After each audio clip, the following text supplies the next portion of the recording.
Hello मेरे प्यारे साथियों, कैसे हैं आप सभी? आशा है आप सभी बहुत अच्छे होंगे। मैं बनी आप सभी का ए स्टडी क्लासेस के चैनल पर हार्दिक स्वागत करता हूं। मेरे प्यारे साथियों, आज हमारा वन वर्ड सब्स्टिट्यूशन से पार्ट 6 है। इससे पहले हमने टोटल 5 पार्ट कंप्लीट कर लिए हैं। यदि आप सभी ने उन सभी पार्ट्स को नहीं देखा है तो मैं उन सभी का लिंक डिस्क्रिप्शन में दे दूंगा।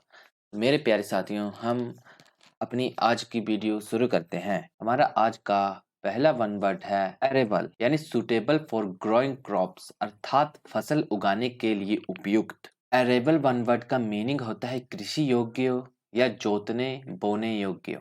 उपयुक्त अर्थात सबसे उचित या ठीक या सही। उगाना अर्थात बीज बोकर पैदा या उत्पन्न करना। हमारा अगला वन वर्ड है आर्बिट्रेरी, यानी based on chance rather than on reason और अ प्लान, अर्थात संयोग या संभावना के आधार पर, न कि कारण या योजना के आधार पर। आर्बिट्रेरी वन वर्ड का मीनिंग होता है मनमाना या एक पक्षीय। एक पक्षीय अर्थात एक तरफा। हमारा अगला वन वर्ड है आर्बिट्रेटर, यानी a person who is chosen to settle a disagreement, अर्थात एक ऐसा आदमी जिसे असहमति को निपटाने के लिए चुना जाता है, या a person appointed by two parties to resolve a dispute, अर्थात किसी विवाद को सुलझाने के लिए दो पक्षों द्वारा नियुक्त व्यक्ति। आर्बिट्रेटर वन वर्ड का मीनिंग होता है पंच या पंच निर्णायक या न्यायकर्ता।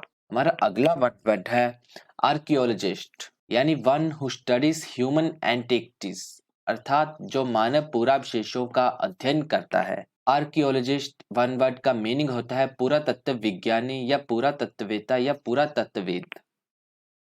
पुरातत्ववेत्ता अर्थात प्राचीन संस्कृति तथा सभ्यता से जुड़े हुए तत्वों की जानकारी रखने वाला व्यक्ति पुरातत्ववेत्ता कहलाता है। पुरावशेष अर्थात बहुत प्राचीन काल की चीजों के टूटे फूटे या बचे खुचे अंश या अवशेष, जिनके आधार पर उस काल की सभ्यता, इतिहास आदि के संबंध में जानकारी प्राप्त की जाती है, पुरावशेष कहलाते हैं। हमारा अगला वन वर्ड है आर्कियोलॉजी, यानी the study of human history and pre history through the excavation of sites, अर्थात स्थलों की खुदाई के माध्यम से मानव इतिहास और प्रागैतिहास का अध्ययन। आर्कियोलॉजी वन वर्ड का मीनिंग होता है पुरातत्व, पुरानी बस्तियों की विद्या या पुरातत्व विज्ञान। पुरातत्व अर्थात पुरातत्व को अंग्रेजी भाषा में आर्कियोलॉजी कहा जाता है।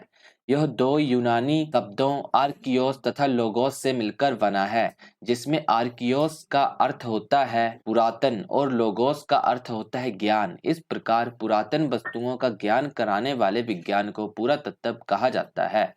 पुरातन अर्थात पुरानी वस्तुएं। हमारा अगला वन वर्ड है आर्कीपेलगो, यानी a large body of water with many islands, अर्थात कई द्वीपों का एक साथ पानी का एक बड़ा निकाय। आर्कीपेलगो वन वर्ड का मीनिंग होता है द्वीप समूह। द्वीप समूह अर्थात द्वीप समूह किसी सागर, महासागर या झील में स्थित द्वीपों की श्रृंखला या क्रम यानी कतार से आने वाले द्वीपों को कहा जाता है। निकाय अर्थात समूह, झुंड या एक ही मेल के वस्तुओं का ढेर, यानी कि एक जैसी वस्तुओं का। हमारा अगला वन वर्ड है आर्काइव्स, यानी the place where public, government और हिस्टोरिकल रिकॉर्ड्स आर केप्ट, अर्थात वह स्थान जहां सार्वजनिक या सरकारी या ऐतिहासिक रिकॉर्ड रखे जाते हैं। आर्काइव्स वन वर्ड का मीनिंग होता है अभिलेखागार, पुराने या सरकारी लेख पत्र को रखने का स्थान। हमारा अगला वन वर्ड है अरीना, यानी a place where fights take place, अर्थात वो स्थान जहां लड़ाई झगड़े होते हों। अरीना वन वर्ड का मीनिंग होता है अखाड़ा, रंगभूमि या रणभूमि।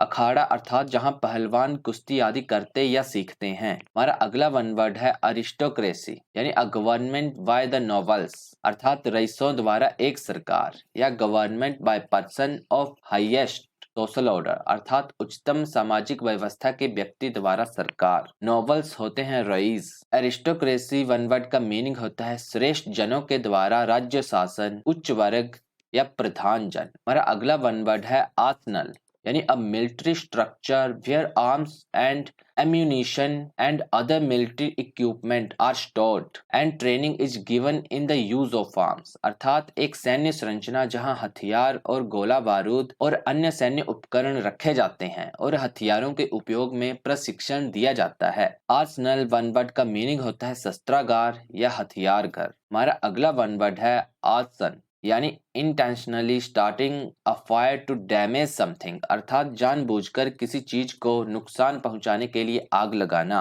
आर्सन वन वर्ड का मीनिंग होता है आग लगाना या जानबूझकर घर आदि में आग लगाने का अपराध। हमारा अगला वन वर्ड है आर्सनिस्ट, यानी a criminal who illegally sets fire to property, अर्थात अवैध रूप से संपत्ति में आग लगाने वाला अपराधी। आर्सनिस्ट वन वर्ड का मीनिंग होता है आगजनी करने वाला या जानबूझकर आग लगाने वाला। हमारा अगला वन वर्ड है आर्सनफोबिया, यानी फियर ऑफ फायर, अर्थात आग का डर या आग लगने का डर। आर्सनफोबिया वन वर्ड का मीनिंग होता है आग से भय। हमारा अगला वन वर्ड है आर्टिक्यूलेट, यानी गुड एट एक्सप्रेसिंग आइडियाज, अर्थात विचार व्यक्त करने में कुशल या फीलिंग्स क्लियरली इन वर्ड्स, अर्थात भावनाओं को शब्दों में स्पष्ट रूप से व्यक्त करना। आर्टिक्यूलेट वन वर्ड का मीनिंग होता है सुस्पष्ट या साफ साफ बोलना। हमारा अगला वन वर्ड है आर्टिस्टिक, यानी one who practice one of the fine arts, अर्थात वह जो ललित कलाओं में से एक का अभ्यास करता हो। आर्टिस्टिक वन वर्ड का मीनिंग होता है कलाकार या कला प्रेमी। ललित कला अर्थात चित्रकला और मूर्ति कला को ललित कला या ललित कला के रूप में संदर्भित किया जा सकता है। हमारा अगला वन वर्ड है असेटिक, यानी one who denies one self ordinary bodily pleasures, अर्थात जो अपने आप को सामान्य शारीरिक सुखों से वंचित करता है। असेटिक वन वर्ड का मीनिंग होता है साधु या सन्यासी। हमारा अगला वन वर्ड है अस्क्राइब, यानी regard something as being due to a cause, अर्थात किसी चीज को एक कारण के रूप में मानना। अस्क्राइब वन वर्ड का मीनिंग होता है श्रेय देना या किसी चीज या वस्तु के लिए उत्तरदायी ठहराना। हमारा अगला वन वर्ड है अस्केंस, यानी Nations that do not trust each other, अर्थात ऐसा राष्ट्र जो एक दूसरे पर भरोसा नहीं करते हैं। या लुक अपॉन ईच अदर, अर्थात एक दूसरे पर नजर रखना। अस्कैंस वन वर्ड का मीनिंग होता है संदेह करना, संदेह अर्थात शक करना। हमारा अगला वन वर्ड है असैलेंट, यानी a person who physically attack another, अर्थात एक व्यक्ति जो शारीरिक रूप से दूसरे पर हमला करता है। असैलेंट वन वर्ड का मीनिंग होता है आक्रमणकारी या हमलावर। हमारा अगला वन वर्ड है असेंट, यानी to agree to a request और एन आइडिया और अ सजेशन, अर्थात एक अनुरोध या एक विचार या एक सुझाव से सहमत होने के लिए। असेंट वन वर्ड का मीनिंग होता है स्वीकृति या स्वीकार या सहमति या अनुमति। तो मेरे प्यारे साथियों, आज हम सभी ने वन वर्ड सब्स्टिट्यूशन का पार्ट 6 कंप्लीट कर लिया है। यदि मेरे प्यारे साथियों आप सभी ने इस वीडियो के माध्यम से कुछ सीखा है और मैं आपको सिखाने में सक्षम रहा हूं, तो आप प्लीज़ इस वीडियो को लाइक व शेयर जरूर कर दें तथा साथ ही यदि आप इस चैनल को पहली बार विजिट कर रहे हो या आपने इस चैनल को पहले से सब्सक्राइब नहीं किया है, तो प्लीज़ आप इस चैनल को सब्सक्राइब वो बेल आइकन को जरूर प्रेस करें ताकि जब भी मैं एक नई वीडियो को लेकर हाजिर हूं आप सभी को उसका नोटिफिकेशन प्राप्त हो जाए। तो मेरे प्यारे साथियों, आप सभी अपना ख्याल रखिएगा। मिलते हैं हमारी अगली वीडियो में।